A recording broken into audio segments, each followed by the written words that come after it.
Dalam dunia kita yang semakin tak menentu ni, macam mana sesebuah negara nak melindungi kedaulatannya?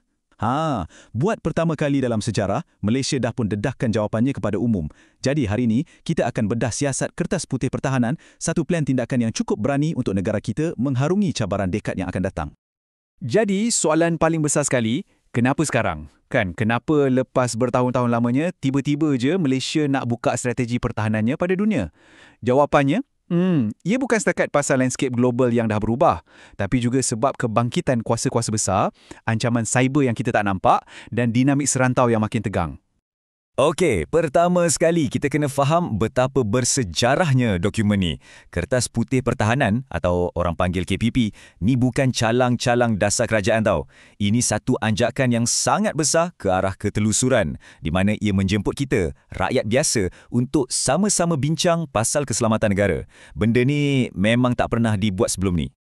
Intipati KPP ni sebenarnya satu idea yang agak radikal, iaitu pertahanan negara bukan lagi kerja eksklusif tentera semata-mata. Dokumen ini memperkenalkan pendekatan keseluruhan kerajaan dan keseluruhan masyarakat.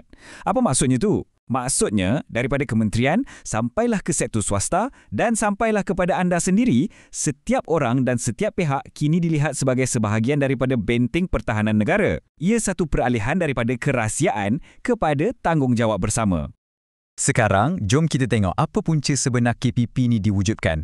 Dokumen ni bukan lahir masa keadaan tengah aman damai, tak. Sebaliknya, ia adalah satu tindak balas secara langsung kepada dunia yang makin bergelora, tak menentu dan penuh dengan bahaya yang kita tak boleh nak jangka. KPP ni dah gariskan 3 medan tempur utama zaman moden ni. Pertama, pergelutan antara kuasa-kuasa besar dunia yang meletakkan kita betul-betul di tengah. Kedua, hubungan yang sentiasa berubah-ubah dengan jiran terdekat kita di Asia Tenggara. Dan ketiga, musuh yang tak nampak dengan mata kasar, iaitu ancaman bukan tradisional macam pengganas siber dan lanon digital.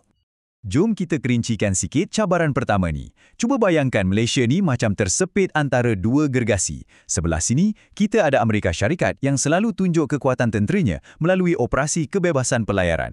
Sebelah sana pula, ada China yang guna kuasa ekonominya dengan projek mega, inisiatif jalur dan jalan. Sambil tu, dia terus tegaskan tuntutan dia di Laut Cina Selatan.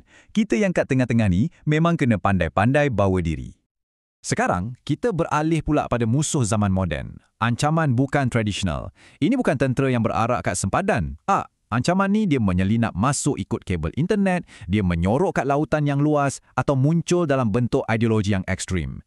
Dari serangan penggodam yang boleh lumpuhkan satu negara sampailah ke sindiket lanun, inilah wajah peperangan zaman sekarang. Anda mungkin rasa ancaman ni macam jauh je, tapi KPP dedahkan satu nombor yang agak mengejutkan.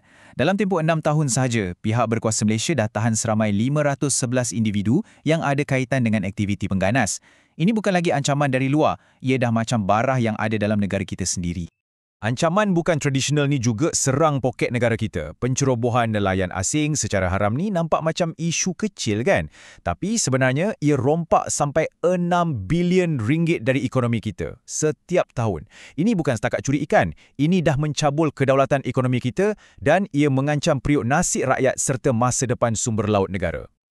Okey, kita dah kenal pasti musuh dan cabaran-cabarannya. Jadi soalannya sekarang, apa rancangan Malaysia? Jom kita selami visi strategik yang digariskan dalam KPP untuk kita mengharungi semua ni. Di sebalik dokumen yang tebal ni, sebenarnya ada satu matlamat yang sangat ringkas tapi padu.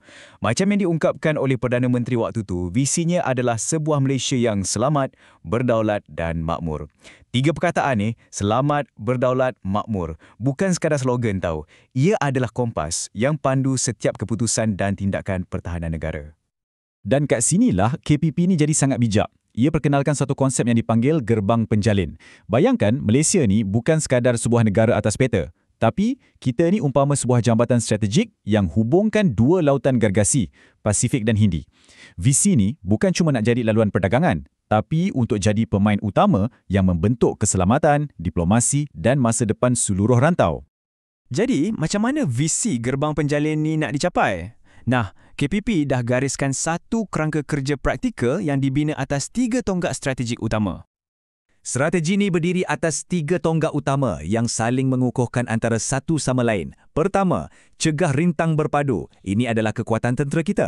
Kedua, pertahanan komprehensif. Ini kekuatan rakyat kita. Dan ketiga, perkongsian berwibawa. Ini pula kekuatan sahabat-sahabat kita. Jom kita bedah satu persatu. Tonggak pertama, cegah rintang berpadu. Senang cerita, ini adalah tentang mempunyai otot ketenteraan yang disegani. Tujuannya bukan nak cari gaduh, tapi nak jadi begitu kuat sampaikan tak ada siapa yang berani nak mulakan apa-apa. Ini bermakna angkatan tentera kita kena moden dan bersepadu, di mana tentera darat, laut dan udara bergerak macam satu penumbuk yang padu. Inilah perisai utama kita. Tonggak kedua, pertahanan komprehensif. Ia membawa idea keseluruhan masyarakat tadi ke peringkat seterusnya.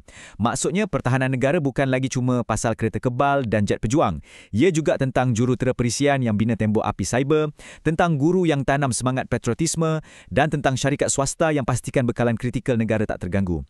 Setiap rakyat adalah askar dalam benteng pertahanan ini.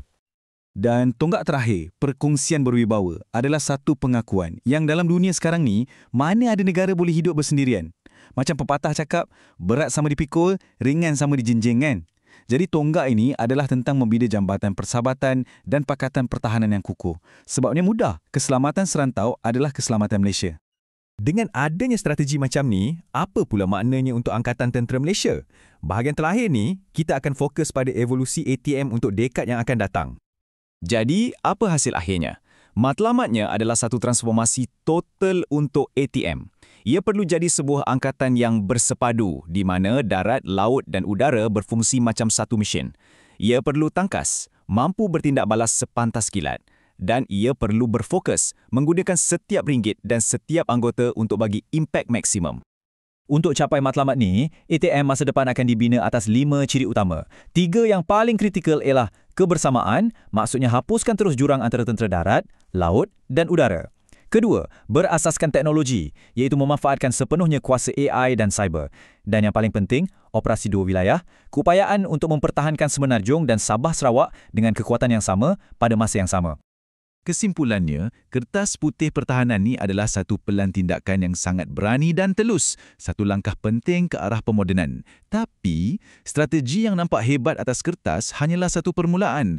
Persoalan sebenar yang akan menentukan masa depan Malaysia ialah, mampukah kita menterjemahkan semua perkataan ini kepada tindakan yang betul-betul berkesan di medan geopolitik yang tak pernah berhenti bergolak?